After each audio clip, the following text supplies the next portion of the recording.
So you went to Emerson and you majored in television.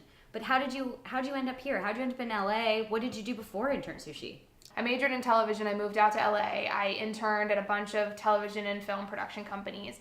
And one day I ended up having my internship coordinator say there's an opening for an assistant to a really big producer. You should go up for the interview. You won't get the job because you're an intern and you've never had much experience, but you should go interview. How much time did you have before you had to graduate? I hadn't even graduated. I was about to graduate 4 months later. So Okay. this is the end of my senior year. And Okay. so I went up for the interview and I sat with this producer eventually after 4 or 5 rounds, and he said, "Why should I hire you?" And I said, "Because I've interned for these people and I can figure anything out." And I think that confidence gave him the comfort to hire somebody who had never been an assistant before. And so I started as his assistant. I was awful. I screwed up everything. To the point where one day he was like, "Did you even go to college?" And I was like, "Going to college has nothing to do with your preferences." But that's the film business, and it's about just working your way up. So I started as an assistant, and a couple years later, still as an assistant, I was reading every script I could possibly find. I was meeting every assistant who I knew could tell me how they had climbed. I met with executives, and finally I said, "You know what? I'm going to be a producer, so I'm going to start producing now. And as long as I don't screw up my assistant job, there's no reason that I can't find material and start developing projects." And Mark, who was my boss, he said, "You know what, as long as you're getting my job done and your assistant stuff, I don't care what you do on the side." And so that was my opportunity. And so I ended up setting up a couple movies at Universal and at DreamWorks as an assistant, and he said, "What am I going to do? You're doing the job of my executive, so I'm going to promote you." And that's when I got promoted to, at first, a creative executive, and then a director of development. And when I first got promoted, I said to him, "You know what? You have a million shows on the air, you have a million films in development, but you don't have a new media or digital department. And what we could do to develop material for an online audience that could ultimately grow and give us endless cross-platform opportunities," I said, we have to go this direction. He said, "Well, I don't know anything about it, but if you want to run the show, go ahead, see what you can do." And so that was the way I differentiated myself as an executive when I first got promoted. And I didn't become just another film executive. I became someone who was meeting different kinds of people because I was exploring different opportunities for the company. And that's what you have to do. You have to figure out how to stand out. And ultimately I grew to a VP, and then I had always kept Intern Sushi in my back pocket. It was a company I started one summer of college while I was interning, when I figured out that there was an opportunity for a marketplace online for interns. And one day I pitched him the idea, and I said, "You know, I have this company on the side that he knew about, but he knew I wasn't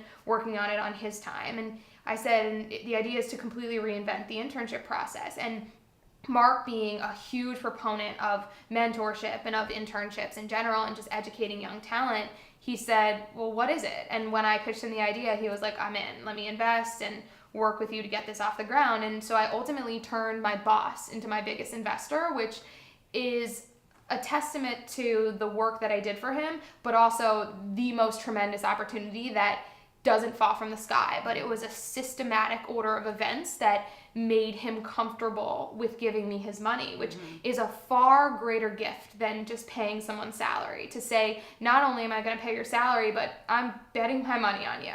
Okay, so when I started QLC, I wish somebody had said to me, "You're going to have no time. This is going to take up a huge part of your life." Never expected it. What do you wish someone had told you before you took the leap to starting your own company? With my company in particular, I think that it would have been great had somebody told me, only worry about your audience.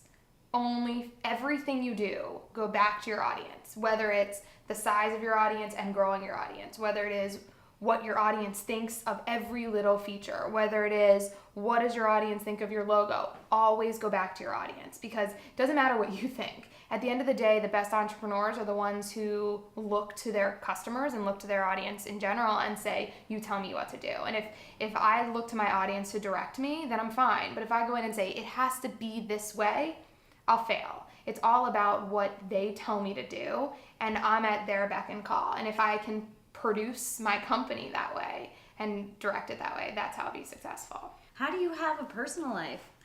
Do you have a personal life? Do you schedule Do you schedule time with your friends? I do. I don't have to schedule it, luckily. I mean, you have to just make sure that you take breaks. And so whether it is doing bar method, which I love, or whether it's just stopping, it's so important. You need it. Mm-hmm. So the people who say they work 24 hours a day, nobody does that because you can't, because you need to take time to breathe and you need to take time to have fun. And even though for me what I do is really fun too, you need to just stop and talk about other things because that's how you learn and grow. Are you happy?